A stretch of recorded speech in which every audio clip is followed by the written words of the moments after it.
Seguimos haciendo el Podría Ser Peor. Vamos a hablar de temas de actualidad. Uno de los temas que se ha tomado en la agenda.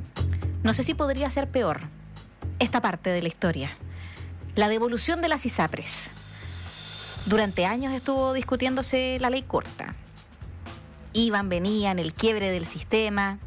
Bueno, devoluciones de hasta menos de 1.000 pesos por mes y hasta en 156 cuotas.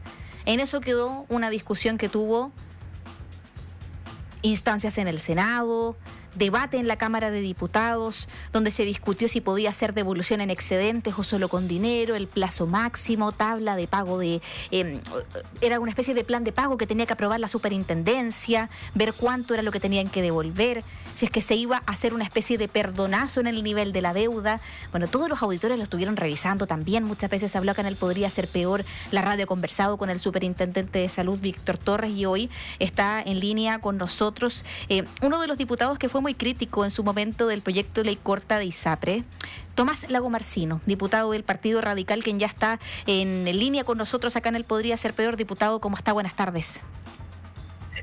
Buenas tardes, muchas gracias por la invitación. Y yo diría que sí pudo ser peor, y pasemos a explicarlo.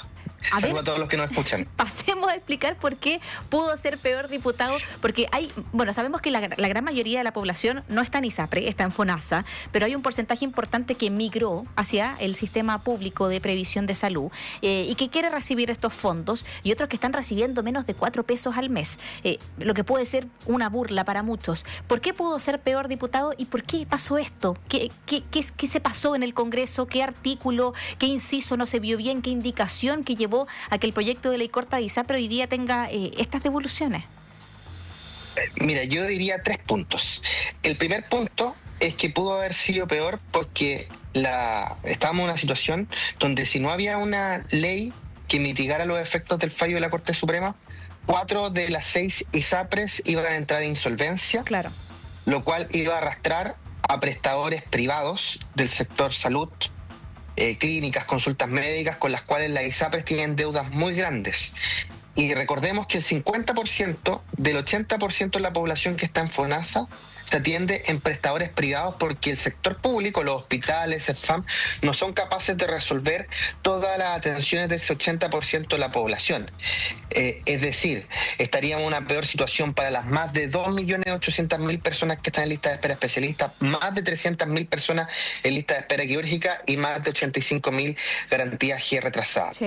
Segundo, pudo haber sido peor porque recordemos que en la comisión de expertos de la Comisión de Salud del Senado se planteó un perdonazo, es decir, ni siquiera devolver a 13 años, ni siquiera borrar administrativamente 2/3 de la deuda.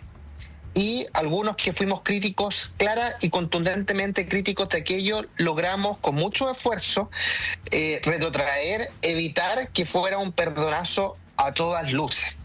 Ahora bien, el proyecto de ley, la ley corta de ISAPRE, yo creo que es una oportunidad que claramente ha desaprovechado la industria de las aseguradoras privadas de salud llamada ISAPRE.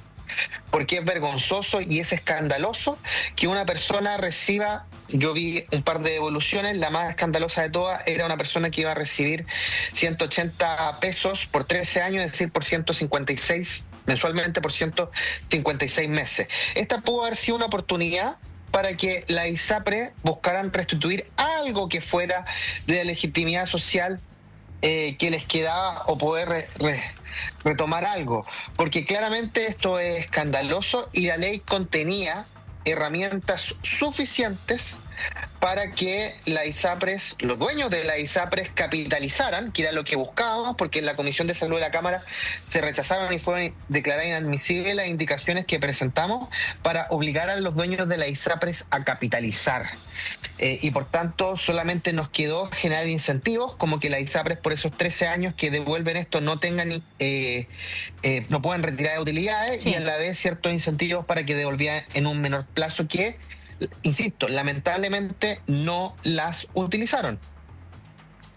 Es que claro, uno diputado cuando estaba revisando, por ejemplo, el tema de la discusión como tal, recuerdo cuando se genera este comité de expertos formado por exministros, estaba el ex subsecretario Cuadrado, o sea, teníamos oficialismo y oposición en este comité de expertos y salen con una propuesta que no fue recogida por el Senado, que se pidió hacer algunos cambios, fue un debate bien tedioso, de hecho se pensó que no se iban a cumplir con los plazos que había establecido la Corte Suprema, que realiza estas prórrogas y todo, pero uno se pregunta, hay muchos casos de auditores a los cuales les deben, según les informó la ISAPRE, de 10.000, 25, hasta 50.000 pesos. ¿Por qué eso no se devuelve en 2 o 3 cuotas y se prorratean a 156 meses los pagos de más de 7 millones de pesos? Y todos los pagos se hacen en cuotas que llegan a ser de 4, 5 pesos, 180 pesos. ¿Eso no es una burla quizá para las personas que ahí se pasó algo en el Congreso o fue un error simplemente del modelo que se definió de parte del Ejecutivo y los parlamentarios para hacer el pago? ¿Hubo un error?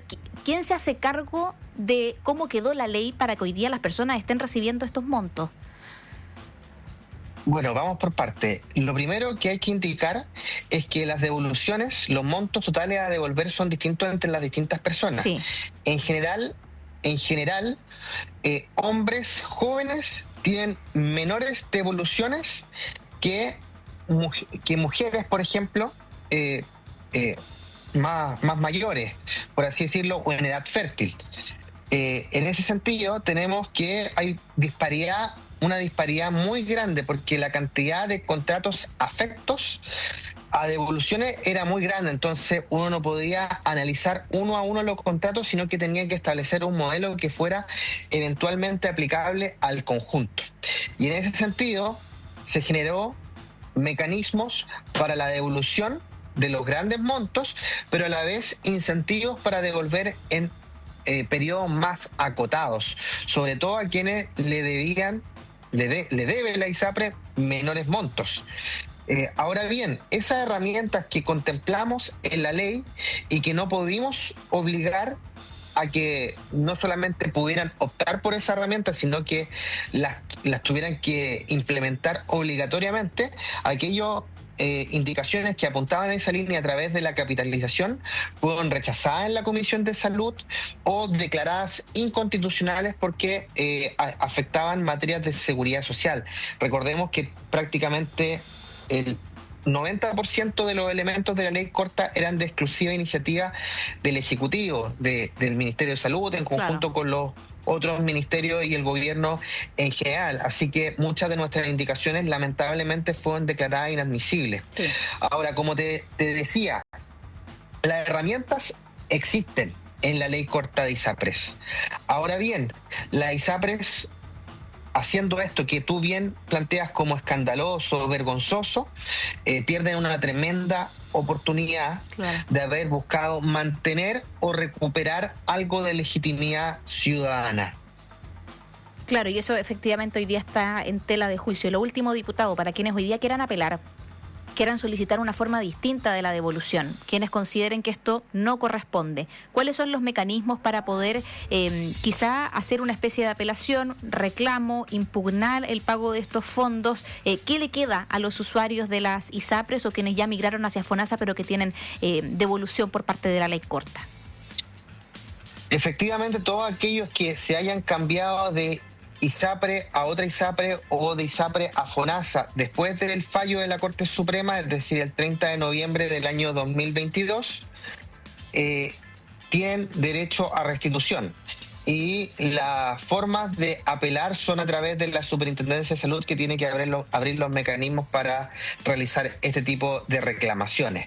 Ahora, también para puntualizar algo muy relevante, recordemos que la comisión mixta que estaba resolviendo las diferencias de la ley corta de ISAPRES, terminó de despachar su informe una semana antes de cumplir el plazo del fallo de la Corte Suprema, y que lamentablemente también el sector de la ISAPRE ocupó el tiempo y ocupó los usuarios, no solamente del sistema privado de salud, sino también del sistema público a través de los prestadores privados, y caerían, si es que ellas también entraban en insolvencia, prácticamente como rehenes para empujar una ley más favorable hacia ellos, que incluso en un momento tuvo un perdonazo de 2/3 de la deuda y que logramos evitar, y que era justamente uno de los elementos que yo te planteaba que pudo ser peor. Claro, perfecto. Conversamos con el diputado del Partido Radical, Tomás Lagomarsino. Le agradecemos este contacto con él. Podría ser peor. Gracias a ustedes por la invitación y un saludo a todos los que nos escuchaban aquí por Radio Bio Bio. Podría ser peor. Que esté bien.